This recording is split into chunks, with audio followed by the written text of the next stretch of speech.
I got a call out from an electrical contractor who needed to fix a fault on a site. But when he got into the utility box, bees started to give him a hard time. Join me in assessing the situation and finding a way to safely move the honeybees and what the new home will look like. You can take off the front board there, but This one? The lid, yeah, it's loose. I think it's easier. Yeah. When I first got the call to come out to the site, which interestingly is called Honeydew in Johannesburg, South Africa, I asked the standard questions of where are the bees located and how long have they been there. That gives me an indication of the possible size of the colony. The contact said that the bees were in the other side of the control box that he had not opened, which is a common location, as you can see from some of the other videos on my channel. But in this case, the bees were actually located in the brickwork base below the box. We could see this by the activity of where the bees were entering and exiting. The first challenge was for us to gain access to the nest, which we decided to do by cutting open the brickwork on the reverse side of the stand. Shit, What's wrong? I took the wrong machine. Is that one a broken one? No, it does. Spinning. Yeah, it's spinning. Fuck off. Oh, it's not that impact sort of one.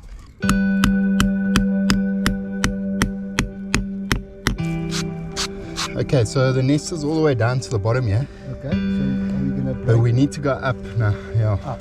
Yeah. I just wanted to see. I don't know how far along it goes to the side here, but it's definitely here. It seems these bricks are actually closed here. So have they got a piece in the middle here? It's possible.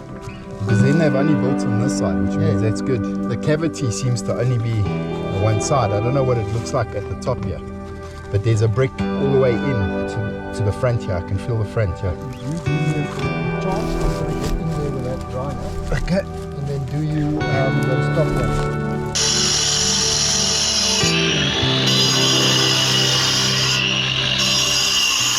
Ideally, I would have liked to use an impact chisel for this job, but one was not available, and so we used an angle grinder with a chisel and hammer to break open the cavity.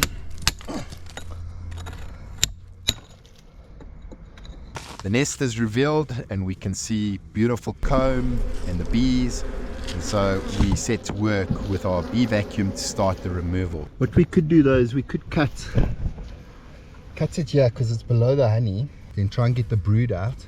Vacuum what we can, yeah. And then maybe more. Open one One more. because all the honey is sitting up here. Yeah. Is it? Okay. Yeah.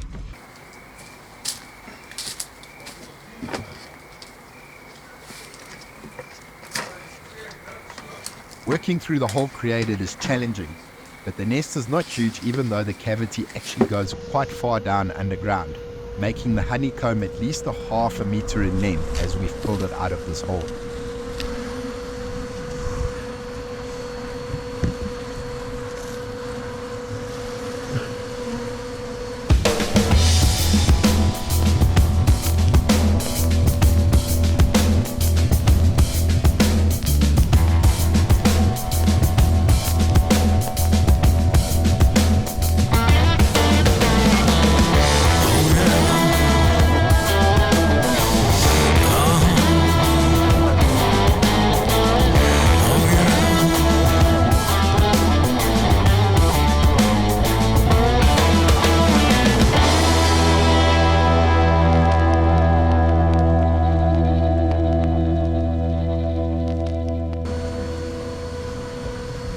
It's not very big either. There's only this piece and then there's a small piece. Then the rest at the top I think is honey and there's not much brood. Is it? Yeah. And that's it. Then it's done. Suddenly the power goes off. So there I was just bragging about how good our vacuum's been. 5 years. Never run it for 3 hours. Now suddenly it stops. I'm hoping it's just the electricity if it doesn't restart now.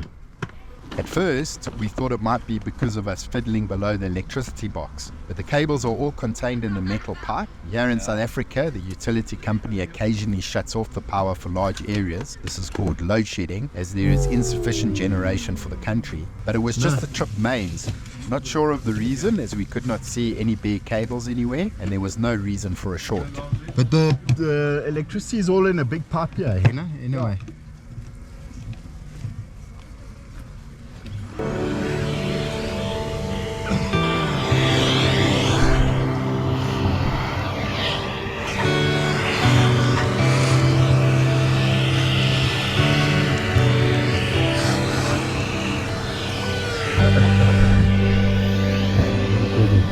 Drop my light down the hole. It's helping me see the bees. I don't know if I'm going to reach that light. It's deep. See the bees in there.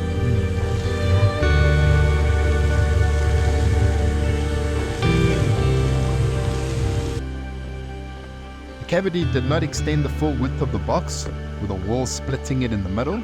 This contained the bees in a small space and aided in allowing us to deal with them quite quickly. Once we had all the comb and the bees safely out of the cavity, we filled it with a product called Fabufor. Even though a new swarm or sense colony had been there before, they will not choose this location as it no longer has the space for them to build in it. Right, off to the apiary.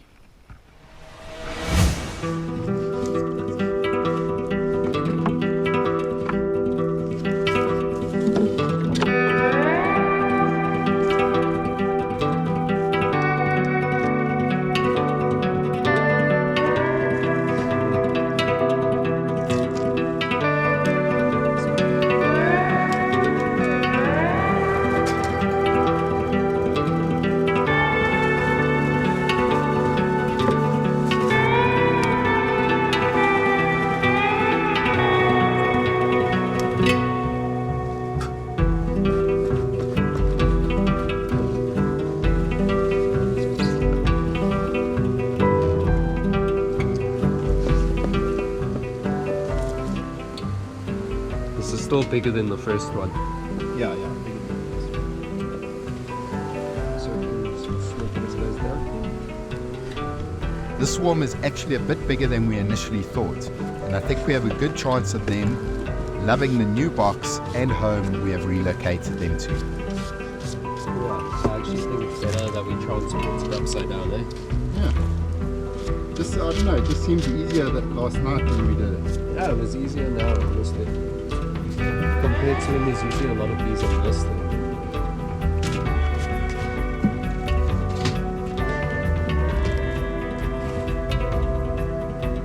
If you enjoyed watching this removal, I recommend you take a look at the playlist we have of many more of the same and different removals. Every one is a short adventure of its own. Thanks for watching, I appreciate you, and please take care of our beautiful bees. Awesome.